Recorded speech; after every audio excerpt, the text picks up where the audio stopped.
Hey everyone, it's Gina with Purdue Extension Floyd County, and today is the day that we are going to transplant our Grow With Us kits from the pot into the ground so they can grow a little bit better. But if you have bigger pots, you can definitely keep your beets and lettuce in bigger pots. I just don't have a bigger pot, so we're going to transfer them into a bed at the community garden.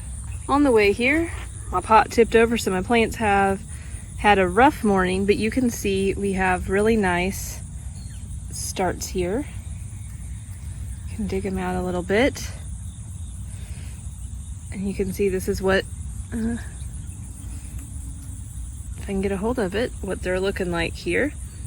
So this one you can see it has tipped a little bit. This was because it was under a covered porch, so it's been growing towards the light. So once we get this in the ground, it'll straighten up and it will grow that beet root, which we consume really more the root portion, that underground portion, but some people do eat beet leaves, so we will get this transferred. And then here's one of our lettuce plants here. You can see, so everybody's doing really well. They're good plants. They just had a rough morning this morning getting here. For these plants, I'm going to go ahead and just do a line because I don't have to be super far in the ground. If I put them too far, they will kind of go into shock and won't do as well. But we're going to get these in the ground. This bed's been cleaned out. Someone had tomatoes here, so the tomatoes have been removed. There are a few weed seeds, so if you are transplanting, make sure that you've got a clean bed. Again, there's not too many weeds. And so we're going to go ahead, and I'm making my row here a little bit. And I'm just going to go ahead and straighten up my seedling a little bit and get the soil kind of pushed in around it, help it stand up a little bit. And I will go ahead and give this guy water. Do you want to make sure you water them well? They might go into shock just from going into someplace new. So watch on your watering, make sure that they are getting plenty of water. We are kind of still in a dry spell, even though it's the September.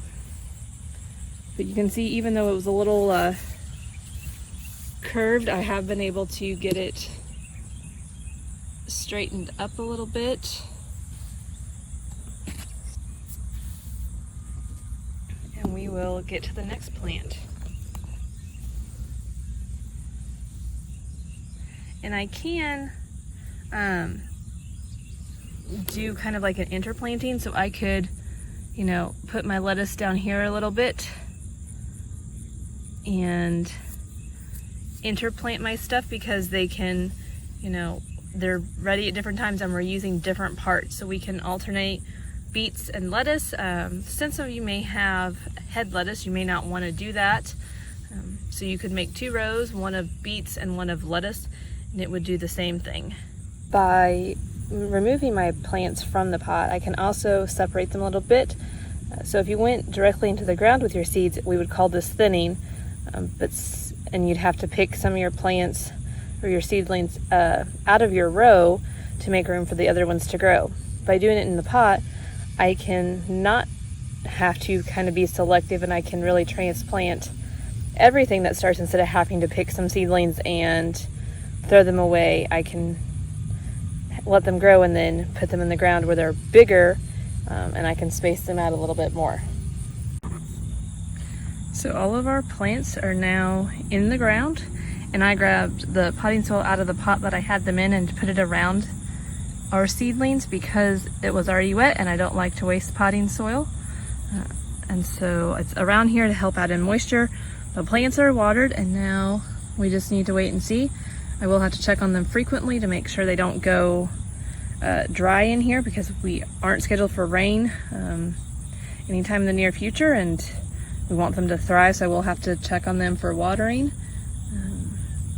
But that is this week's update. I hope your plants are doing well, and drop questions in the comments below, and we'll see you next week.